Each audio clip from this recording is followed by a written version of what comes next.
La svolta arriva alle 12:30 con un comunicato stampa dei Carabinieri. L'ipotesi indiziaria più accreditata è quella di tentato omicidio del ragazzo da parte della madre. Dunque a premere il grilletto sarebbe stata Alessandra Spiazzi, che poi si è tolta la vita. La tragedia familiare di Vago di Lavagno, ricostruita dagli inquirenti ora dopo ora grazie alle immagini di alcune videoregistrazioni e alle parole di Luciano Feltre, marito di Alessandra Spiazzi, la donna 58enne trovata senza vita in una pozza di sangue e padre del quindicenne che ora sta lottando tra la vita e la morte.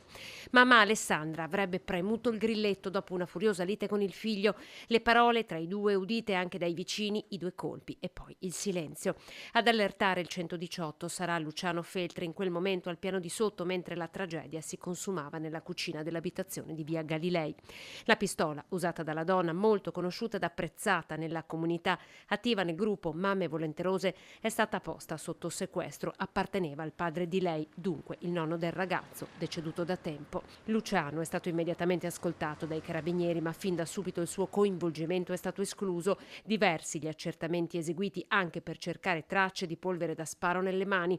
Per chiarire il quadro indiziale sono stati sentiti, oltre ai congiunti, anche persone informate sui fatti. Allo Stato, certifica un comunicato diffuso dalla Procura della Repubblica di Verona, nessuno è iscritto nel registro degli indagati. Il ragazzo, studente in un liceo del Veronese, versa in gravissime condizioni nel reparto di neurorianimazione. È sostenuto farmacologicamente e meccanicamente in tutte le funzioni vitali. Era arrivato all'ospedale di Borgo Trento in condizioni cliniche già disperate.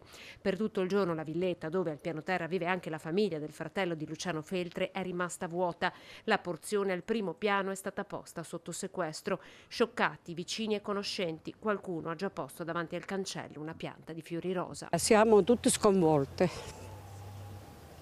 Qua in questa zona era tranquilla. Noi fino a ieri tardi eravamo qua con la speranza che la signora era viva, invece ci dispiace tanto. Famiglia normalissima, niente di particolare. Noi siamo rimasti allibiti, sinceramente, perché il ragazzo era un ragazzo normalissimo, quindicenne.